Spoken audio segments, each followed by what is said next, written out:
jadi potong-potong, bukan dipotong apa, kayak hancur. Saya berharap itu bukan bom. Ngeri, miris. Orang yang tidak tahu apa-apa kena dampak, ada penjaga keamanan juga kena. Terus aku di situ lihat seperti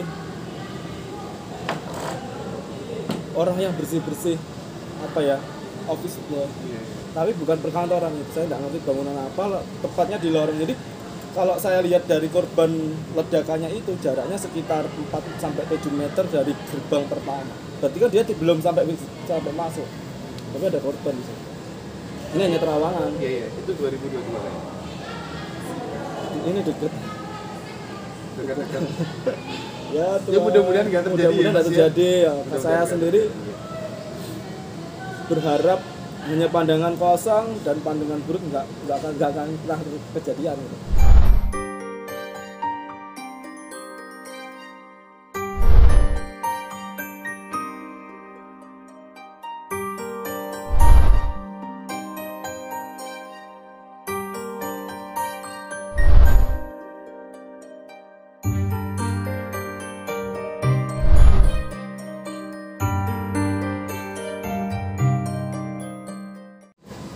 Sehat Mas Igor? Sehat ya. Mas Sinta sendiri sehat. Alhamdulillah sehat. Alhamdulillah sehat. Banyak teman yang respon, aduh jarang orang tulus seperti Mas Igor begitu. Nanti saya ingin bincang lebih jauh terkait dengan hal itu. Tapi ini Mas, sekarang yang lagi rame ini ya di medsos ini, ditinggal mati sama anaknya, tapi orang tua dan mertua justru rebutan warisan dan segala macam. Miris terkadang melihat hal-hal seperti itu. Mas Tigor sendiri memandangnya bagaimana? Kalau saya melihat tentang itu, saran ya, ini saran pendapat saya. Kalau mereka mau berpendapat seperti apa itu hak mereka. Tapi yang namanya orang meninggal itu beban itu ada. Sekarangnya gini, misalnya Mas Indra hari ini seharusnya ada di Kediri, tetapi Mas Indra masih di tempatnya Mas Indra. Terasa beban, Mbak? Oh iya. Di situ ada beban sama. Orang meninggal itu siap tidak siap dia harus berangkat gitu. Kalau mereka tahu bebannya yang ada di dunia seperti itu, tenang tidak logika? Tidak akan tenang.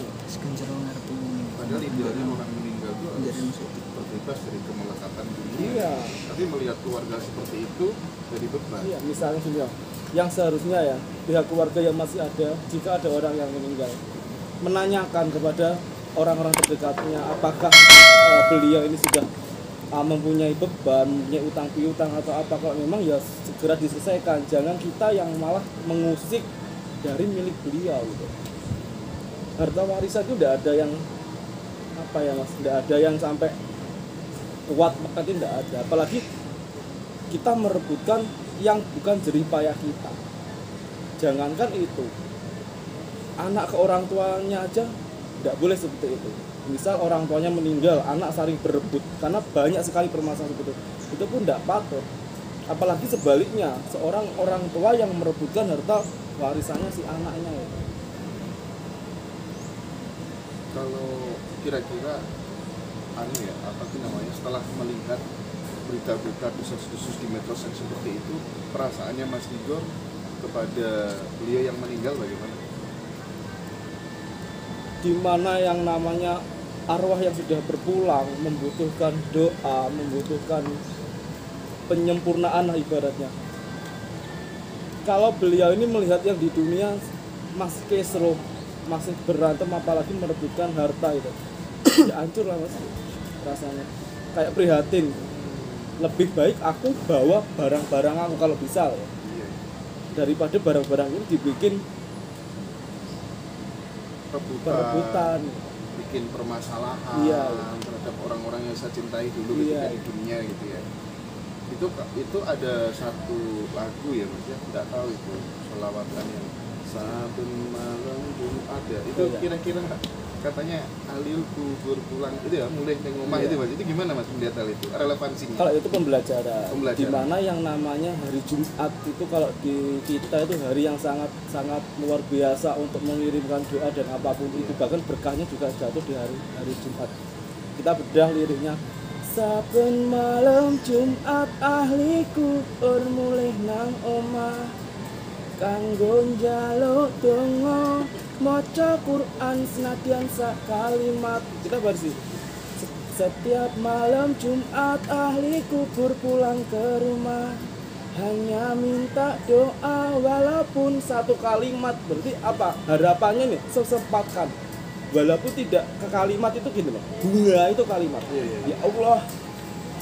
Kalau memang tidak sempat full, sesempatkan cuma satu kalimat itu harapannya orang yang sudah meninggal itu memang luar biasa. Karena apa? Orang yang sudah meninggal itu sudah tidak bisa berdoa. Siapa yang mendoakan? Yang mendoakan adalah sanak saudaranya yang masih ada di dunia. Kenapa kok orang meninggal ini harus didoakan? Misal, jika orang yang meninggal tersebut amal ibadahnya kurang, di alam kubur itu ibarat rumah kosong. Rumah kosong yang belum ada isinya, belum ada apa-apanya. Ketika kita manusia hidup ini memberikan doa, berarti disitulah tambah yang namanya fasilitas. Misalnya yang dikubur, walaupun saya juga belum pernah meninggal, tapi kan setidaknya kita membedah lah. Seperti inilah gambarannya. Dengan siksaan-siksaannya di alam kubur, ketika manusia yang ada di dunia ini berdoa, setidaknya yang di alam kubur ini merasa berkurang. Ini harapan siapapun yang sudah berpulang agar anak saudaranya mau mendoakan. Kenapa? Cita-cita seorang orang tua kalau punya anak mesti anaknya yang soleh. Karena apa? Besok lek wis wong tuane gak enek. Kelak kalau orang tuanya sudah tidak ada, anak ini bakal bisa mendoakan. Ini harapan bagi mereka. Nah, di lagu itu juga digambarkan kebaco temenan ger anak turunku kabeh melu wirang padha mangan tinggalanku. Jadi orang yang sudah meninggal itu merasakan bahwa gini, apalagi mereka yang tidak mau berdoa kok keterlaluan, dia mau mengambil hartanya, berdoa aja dia tidak ngerti. Apalagi buat kita yang kaum sekarang ya mungkin jarang lah kalau berdoa dan sebagainya untuk leluhur kita yang sudah meninggal. Kalau zaman dulu, kalau nenek moyang saya, nenek dari ibu saya itu setiap malam Jumat dia bikin cawisan. Mungkin ada yang pernah dengar apa cawisan atau apa, nanti di kamar dia berdoa. Hampir di saat-saat ini saya tidak pernah menemui seperti itu. Ini yang kita harapkan bahwa adat kita ini, ayo kita diuri-uri lagi. Berdoa itu penting. Berdoa dengan cara jenengan apapun mau berdoa mesti diterima sama Tuhan. Dimanapun, misal Mas Hendra jalan duduk, aku tak kirim doa lah buat leluhur saya, tetap diterima. Tidak harus di tempatnya seperti apa. Dan doa itu tidak harus pakai bahasa Arab ya Mas. Iya. Doa bahasa apapun tetap diterima. Bahasa hati pun kita juga diterima. Karena Tuhan tidak hanya miliknya orang Arab ya Mas. Iya. Sekarang orang pada denger gitu aja sudah, kalau sumbu pendek itu udah jadi masalah Mas. Iya. Seperti statementnya Jenderal Dudung kemarin. Itu yang lirik terakhir kayaknya lamun aku bisa, itu Mas ya. Lamun aku bisa bali ning alam donya, bakal tak ringkesi donyaku sing isih ana. Itu bahwa seorang yang sudah berpulang kok melihat anak saudaranya di dunia ini berebut hartanya, rasanya itu menyesal. Kalau memang boleh kembali lagi, harta itu lo bakal dibawa ke kuburan ini. Saya berharap buat siapapun, dimanapun, kita tidak menyudutkan satu pihak. Yang namanya harta seperti itu jangan sampai diperebutkan. Gunakanlah sesuai dengan ini apa ya, bukan kewajiban, hakmu. Kalau itu memang bukan hakmu ya jangan. Apalagi seorang yang punya anak, itu hak anaknya. Kalau alasan menyelamatkan, kita dipikir yang diselamatkan orangnya apa hartanya. Itu loh Mas Bro. Iya. Jadi lagu itu memberikan sebuah pesan moral ya, adab kita kepada orang yang sudah meninggal. Iya. Sesuai porsinya lah Mas. Iya. Karena kalau nggak sesuai porsi pasti ada karma yang mengikuti. Karma mesti ada. Oke. Berbicara tentang kematian gitu kan, ada konsep reinkarnasi lagi kembali di bumi. Pernah nggak Mas Tigor berpikir kira-kira aku biyen siapa ya saya itu di kehidupan yang sebelumnya? Itu yang pertama. Dan yang kedua, adakah cara sebenarnya untuk sampai ke paham di situ gitu? Kalau ngomong-ngomong reinkarnasi, saya mempercayai itu logikanya gini.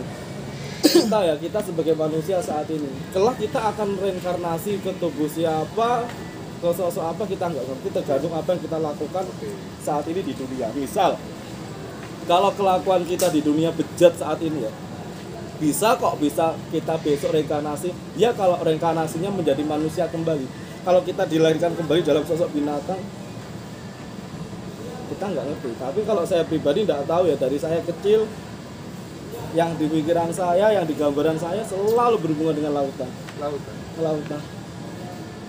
Nggak, berarti ada perasaan tersendiri ketika kemudian berada di pinggir pantai atau gimana? Iya, ada kayak nyaman, kayak tenang, lebih bisa komunikasi dengan makhluk lautan daripada makhluk gunung.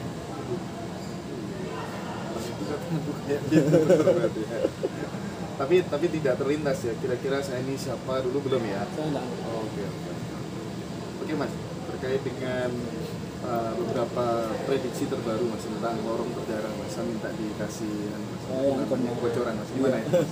Kemarin saya sempat menuliskan di Instagram saya tentang lorong berdarah. Saya lihat banyak sekali korban, ada anak-anak, jadi potong-potong, bukan dipotong apa? Kayak hancur. Saya berharap itu bukan bom.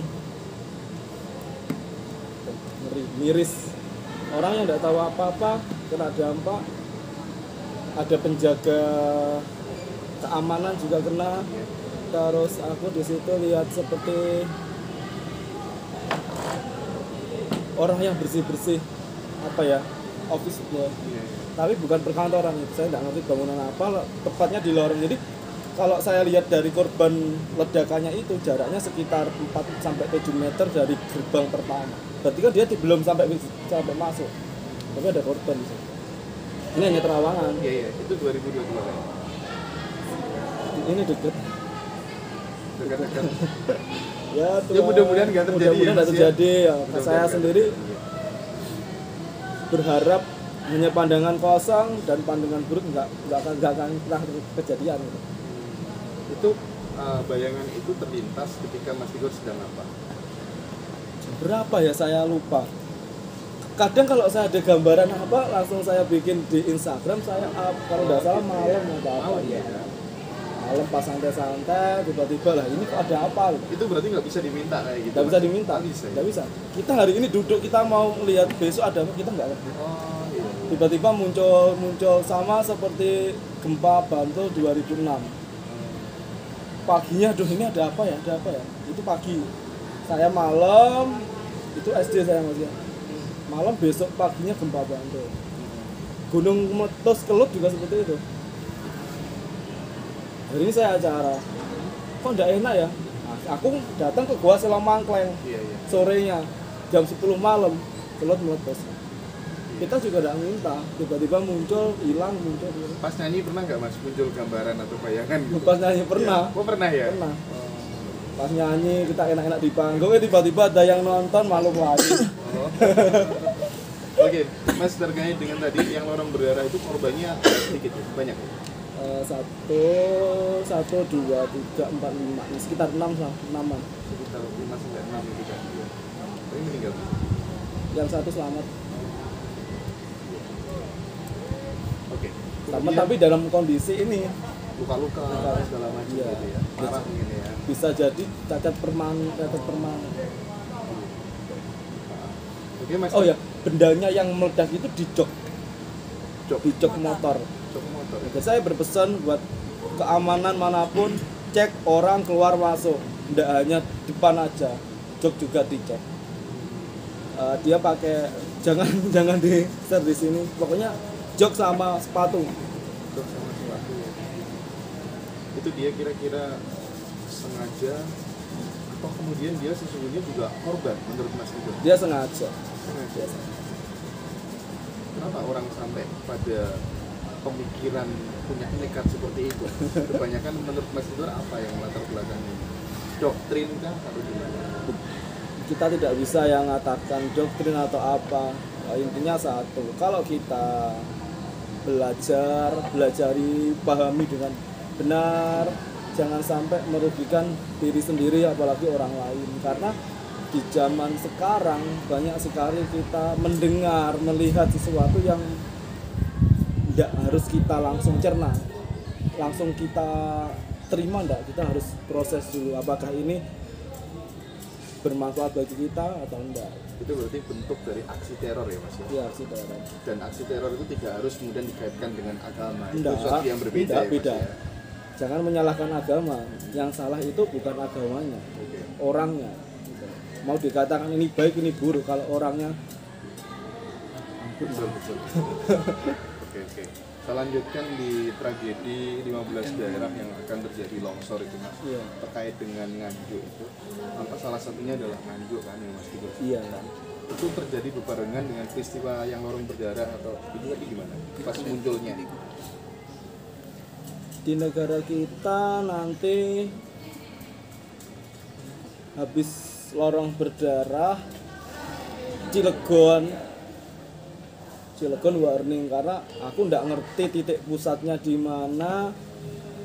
Itu sekitar 6, berapa skala Richter itu.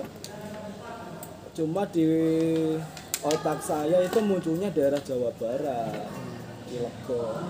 Di Kediri pun juga kena dampak. Mungkin setelah goncangan itu barulah otomatis ya. Apalagi sekarang cuacanya seperti ini. Tanah-tanah yang rawan longsor pasti betul. Cilegon sama Cirebon jauh ya? Jauh ya. Tadi malam itu semalaman Mas, hujan angin kencang di Cirebon ya. Daerah Cirebon. Jadi ya, angin terbesar di dekat-dekat ini itu arahnya dari barat ke timur. Oh. Memang angin ya yang nampak Mas Tigor ya? Kebanyakan angin air ya? Angin air. Ya kalau bisa daerah kita nggak kena gitu.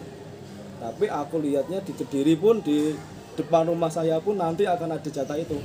Kemarin saya renovasi rumah, tak bikin kaca gitu. Terus aku bilang tukang, Mas ini kalau ada gempa aman enggak? Loh Mas kok bilang gitu, apa ada gempa? Wis ini kaca ini kuat ono.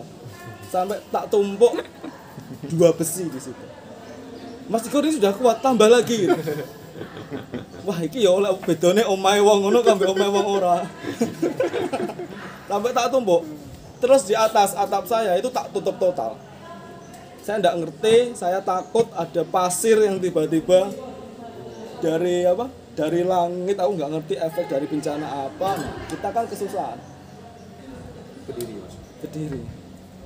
Jadi depan rumah saya tuh saya desain kayak gini, miring. Suatu saat itu ada pasir, pasirnya itu nggak ngendap. Suatu saat ada air banyak, nggak ngendap, langsung jatuhnya ke depan rumah. Karena asal aku lihat, wah airnya kenceng. Yang muncul Cilegon, Nganjuk, Kediri, ada lagi nggak? Ada lagi, saya kok lupa di Instagram saya. Karena kalau konser itu saya tulis, saya gampang lupa jadi orang. Kebanyakan mikir masalahnya orang. Kemarin di job nyanyi orang lagu saya tidak ada yang inget. Lah Mas Tigor kok hilang kabeh lagune? Oh Pak akan mikir sandat. Kemarin mana ya? Ini loh. Sukabumi, Malang, Cilegon, Malang ada potensi ya. Potensi kabupaten. Bukan kabupatennya apa? Daerah Batu. Oh, daerah Batu itu. Terus yang daerah Malang Kota aku lihat angin gede. Ada salah satu kampus ternama nanti hancur atapnya. Kalau yang di Batu itu Mas apa Mas? Penglihatannya jenengannya di Batunya. Ada tanah Mas, jaraknya kalau dari sini ke sana berapa ya? Ada 10 meter ya Mas? Lebih 30-an ini. 30 meteran. Tapi cuma yang ini kan kita lurus. Kalau yang saya lihat di daerah Malang itu dia kayak tikungan terus ambrol ke sungai. Di situ ada rumah yang kena sekitar 4-5 rumah. Jadi saran saya yang lokasinya daerah sana berdekatan dengan ciri-ciri yang saya sebutkan, segera dicek kondisi tanahnya dan apapun itu lakukan sebagai langkah ya? Buat antisipasinya. Terus Cianjur, Purbalingga, ini saya warningnya sebagian tanah ambles dan longsor. Pacitan, ya Lampung ini sebenarnya banyak, ada 15, cuma yang saya tulis di sini hanya beberapa. Ponorogo, Bondowoso, Bali daerah Ubud. Kita tidak nakut-nakuti, cuma kita memberikan info seperti ini biar lebih waspada saja, biar kita ini lebih sadar kepada lingkungan sekitar. toh ya kalau andai kata nggak terjadi nggak bermasalah, Iya, tapi andai kata terjadi kan paling nggak kita udah Iya. antisipasi. Terus di antara daerah ini campur sama hujan. Jadi sudah keadaan hujan deras, longsor. Jadi orang paniknya 2 kali. Panik karena hujan, panik karena itu. Kejadiannya tengah malam jam 1 jam 2. Iya. Saya agak penasaran itu ketika kemudian muncul Pacitan, Nganjuk, Batu, Malang, Cilegon, itu muncul tulisan ataukah tempat langsung ada perasaan ini tempat ini, itu gimana itu Mas? Ada tempat. Kadang kita jangan juga bingung kita Bukan menjelaskan tulisan, seperti bukan apa. tulisan bukan ya. Tuh. Langsung Kita paham bingung. dengan sendirinya Iya, begitu ya. iya. Nah terus 1 minggu lalu saya ngajar di bagian BPBD apa ya, Badan Penanggulangan Bencana Daerah. Saya masuk kantornya, di situ ada kayak apa ya, LCD besar, di situ ada peta. Aku iseng, aku datang, tak lihat, wah ini rawan nih Bu ini. Aku tunjukin daerahnya. Jadi antisipasi juga. Terus ada grup tim SAR yang ada di WA juga, kita saring ngabarin paling enggak sigap, tegas dalam menghadapi itu. Cepat, tanggap, sudah ancang-ancang gitu. Saya tadi sempat ini namanya ngobrol di belakang layar sama Mbak Desi. Mas Tigor katanya pernah punya pengalaman mistis diundang mantenan tapi di kuburan. Gimana itu Mas? Ya benar. Bener Mas? Benar. Kapan? Tahun berapa? 3 tahun lalu itu berapa ya? Berarti 2019. Itu terjadi di mana Mas? Dekat dari desa saya, cuma beda 1, 2, 3, 4 desa. Jadi maghrib ada orang Cewek cowok? cewek cowok datang ke rumah pakai baju hijau tua, celananya hitam, dia ngejob wedding di saya di DP uang. Cuma cepet kejadiannya, dia tanpa nego, tanpa rewel. Langsung Pokoknya deal dia gitu pesen, ya? Mas aku pesen acara tanggal 17 jam, kalau wedding kan bisa pagi, tanggal 17 saya pesan ini tak DP. Nah lingkar dadanya itu pengantin wanitanya itu gede, tak ukur itu 150 lebih. Aku kan ndak ada baju yang suka segitu kalau ndak ada. Tak foto mau tak tunjukkan ke temenku. Aku carikan pinjeman yang ukuran sekian. Ternyata fotonya aku cek filenya rusak. Oke lah, aku cari alamatnya juga nggak ketemu. Ketika aku mau survei lokasi sama asistenku, alamatnya jelas Om. Alamat jelas. Nanti desanya desa Nambaan, kita ada masjid, di belakang masjid itu masuk aja, ada rumah warna putih di tengah sawah. Saya juga berangkat, tak cari alamatnya, rumah putih di tengah sawah itu punden. Jadi kayak makam sesepuh desa. Aku aduh ampun, ini masalah, uangnya uang asli. Ya takutnya ada orang iseng, mau ngerjain saya gitu. Ternyata di sini udah ada orang yang menikah. Tuh. Terus aku ditanya sama Bu RT-nya desa, namanya siapa? Namanya Bu Sri. Di situ enggak ada namanya Bu Sri. Wes Mas, omain di sini yang perempuan, yang laki-laki belakangnya salah satu mall Kediri. Nah, saya baru sadarnya ketika aku di lokasi. Salah satu mall Kediri itu juga punden, ringin sirah. Jadi antar punden sama punden. Gitu. Nah, lebih aku nggak sadar lagi tanggal 17 itu malam suro. Wes iki lengkap bener. Malam 1 suro. Malam 1 suro tanggal 17 kalau umumnya. Udah aku di job di makam dengan bayaran uang asli. Aku mikirnya kenapa kok Mas Tigor ya yang disuruh? Itu enggak ngerti. Nah, terus aku dipeseni lagi sama Bu RT-nya. Wes Mas tanggal itu jangan terima job. Oke, aku enggak terima job. Nah, aku di calling sama salah satu tempat pariwisata Kota Kediri, Mas nanti nyanyi di sini ya tanggal sekian. Oh iya, aku pikirnya wah ini bukan wedding, enggak apa-apa lah aku nyanyi.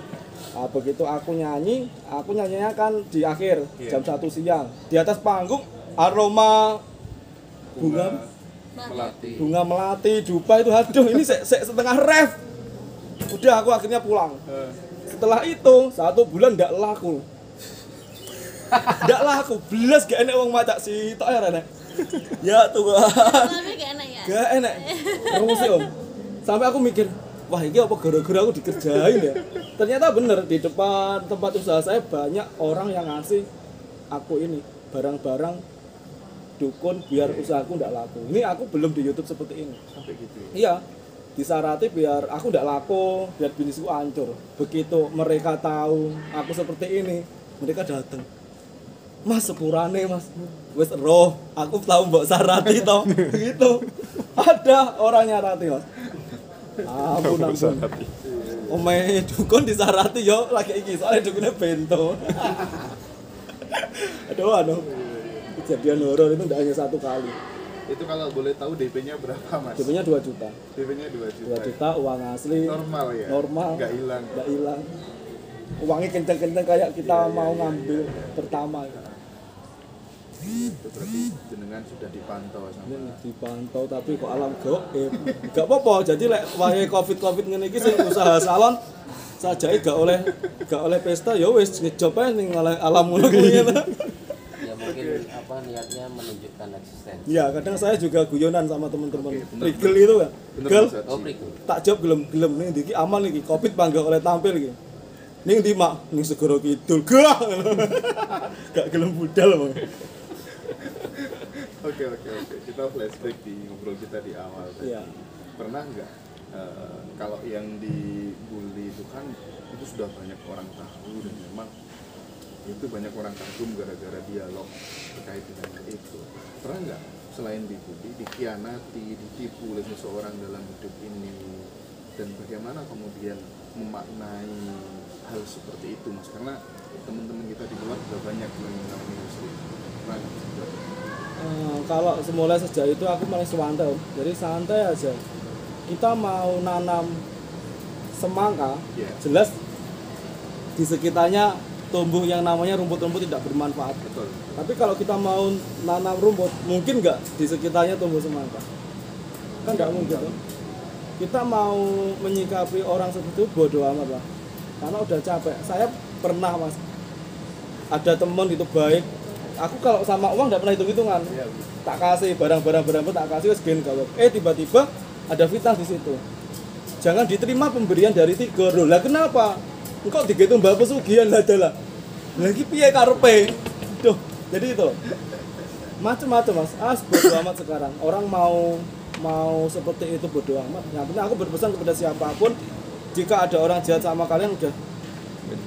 Saya kok merasa klik gitu. Jadi menurut saya orang yang sudah sukses dengan dirinya sendiri itu dia nggak akan habisin energi untuk ngurusi orang yang nggak suka sama diri, orang yang membenci sama diri.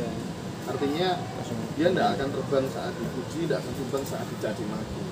Jadi kasihan kadang kalau masih ada orang, wah aku nanti lagi bilang gini, wah, itu justru menurut saya kita kurang dewasa ya Mas ya. Iya, karena kita sesama manusia kadang mesti didelok kok gaene bener.